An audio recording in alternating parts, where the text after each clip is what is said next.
যে বড়ো আৰু মিচিঙক direct target কৰি কৈছে যে আমি অসমীয়া নহয়। रायजोफोर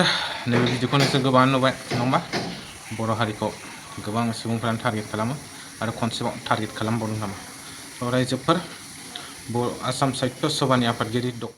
डक्टर बसन्त कुमार गवास्वामीनि जे बिबुंथि होदोंमोन नङा होमबा बर'फोरनि फारसे बेखौ लानानै जोंनि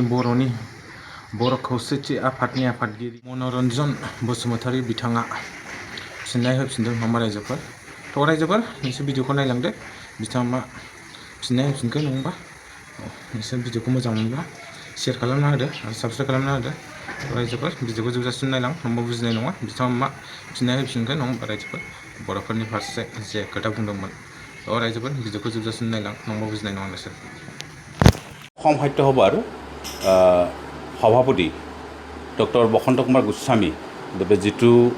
ব্যক্ত কৰিলে সেইটো সমগ্ৰ ৰাজ্যজুৰি যিটো চৰ্চা হৈছে তে আমিও সংযুক্ত বড়ো গণমঞ্চ হিচাপে আমিও প্ৰতিক্ৰিয়া ব্যক্ত কৰিছোঁ আৰু আমি খুব দুখ প্ৰকাশ কৰিছোঁ আৰু এইটো দুৰ্ভাগ্যজনক বুলি কৈছোঁ কাৰণ আমি দেখিছোঁ যে খিলঞ্জীয়া যিবিলাক ভূমিপুত্ৰ আছে অসম সাহিত্য সভাৰ তেওঁলোকৰ ওপৰত আস্থা নাই সেইটো এটা প্ৰতিফলিত হৈছে আৰু যেহেতু তেওঁলোকে খিলঞ্জীয়া যিবিলাক জনগোষ্ঠী আছে যিবিলাক ভূমিপুত্ৰ আছে তেওঁলোকতকৈ প্ৰিয়টো হ'ল মিয়া যিবিলাক মিয়াই তেওঁলোকৰ বেছিকৈ প্ৰিয় গতিকে বৃহত্তৰ অসমীয়া জাতি গঠনৰ ক্ষেত্ৰত আমি ক'বলৈ নাযাওঁ যে আমি বড়ো হ'লেও বড়ো ভাষাটো আমি কোৱাৰ লগতে অসমীয়া ভাষাকো আমি সমানে শ্ৰদ্ধা কৰোঁ আৰু লিখা মেলাও কৰোঁ আমি পঢ়িবও জানো ক'বও জানো তেনে ক্ষেত্ৰত তেওঁ যিটো ব্যক্ত কৰিলে খুব দুৰ্ভাগ্যজনক আৰু গৰিহণাযোগ্য বুলি মই আজি প্ৰতিক্ৰিয়া ব্যক্ত কৰিছোঁ যিহেতু তেওঁ ব্যক্ত কৰা মতে যে বড়ো আৰু মিচিঙক ডাইৰেক্ট টাৰ্গেট কৰি কৈছে যে আমি অসমীয়া নহয় বুলি তেওঁ প্ৰতিপন্ন কৰিব বিচাৰিছে আজি বড়ো আৰু মিচিঙক কৈছে ইয়াত ভূমিপুত্ৰ যিসকল খিলঞ্জীয়া লোক আছে তিৱা আছে ৰাভা আছে আৰু ডিমাচা আছে কাৰ্বি অন্যান্য জনগোষ্ঠীকো এদিন যে নক'ব তাৰ মানে নাই তাৰমানে যেহেতু অসম নিচিনা অসম যিটো সাহিত্য সভা এই অসম সাহিত্য সভাত সীতানাথ ব্ৰহ্ম চৌধুৰী ব্যক্তিয়ে সভাপতিত্ব কৰি আহিছে ৰংবং তেৰাং ডাঙৰীয়াই যি ভূমিপুত্ৰ কাৰ্বি লোক এনেকৈ নেতৃত্ব দি আহিছে বিভিন্ন জনগোষ্ঠীৰ পৰা এই সাহিত্য সভাখনক নেতৃত্ব দি আহিছে আজি তেখেতে যিটো ব্যক্ত কৰিছে খুব দুৰ্ভাগ্যজনক বুলি আমি ক'ব লাগিব কাৰণ তেওঁ অসমীয়া বুলি ক'লে অসমীয়াৰ সংজ্ঞাটো আজিলৈকে সঠিকভাৱে নিৰূপণ কৰিব পৰা নাই অসমীয়াৰ সংজ্ঞা কি কাক লৈ পেলাই অসমীয়া ক'ব বিচাৰিছে গতিকে ইয়াত আহোম আছে মৰাণ মটক আছে কোচ ৰাজবংশী আছে বড়ো আছে মিচিং আছে তিৱা আছে বিভিন্ন জনগোষ্ঠীক লৈ পেলাই যদি বৃহত্তৰ অসমীয়া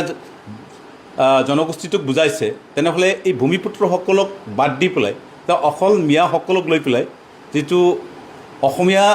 যিটো সংজ্ঞা সেইটো প্ৰতিপন্ন কৰিব বিচাৰিছে তেখেতে এইটো খুব দুৰ্ভাগ্যজনক আৰু গৰিহণাযোগ্য বুলি আমি কৈছোঁ কাৰণ আজি চাওক বিহু বুলি ক'লে আমি সকলোৱে মানো আৰু বিহুক বাদ দি পেলাই তেওঁ অসমীয়া যিটো সংস্কৃতি বা বিভিন্ন খিলঞ্জীয়া জাতি জনগোষ্ঠীৰ সংস্কৃতি সেইটো পূৰ্ণাংগ নহয় নামটো বেলেগ বেলেগ হ'ব পাৰে বড়োত বৈশাগু বুলি ক'ব বা অন্যান্য জনগোষ্ঠীয়ে বিচু বুলি ক'ব দেউৰীয়ে বিচু বুলি ক'ব অন্যান্য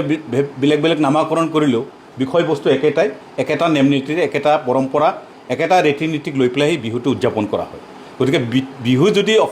অসমৰ জাতীয় উৎসৱ হয় যদি অসমীয়া ভাষা হয় তেনেহ'লে আমি আগতে কৈছোঁ যে আমাৰ জনগোষ্ঠীয় যিবিলাক স্বগোষ্ঠী আমাৰ নিজস্ব ভাষা আছে বড়ো ভাষা মই নিজকে ক'বও পাৰোঁ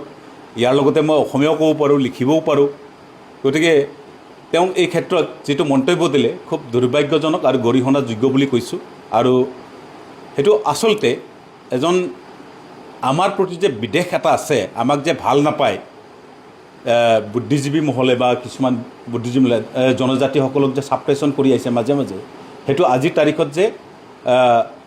ডক্টৰ বসন্ত কুমাৰ গোস্বামী দেৱৰ মুখৰ পৰা এইটো প্ৰতিফলিত হৈছে আমাক যে সদায় সেৱা প্ৰতিপন্ন কৰা সেই মনোভাৱটো তেওঁলোকৰ সদায় আছে আৰু সেইটো শেষ কৰিব লাগে বুলি মই আহ্বান জনাই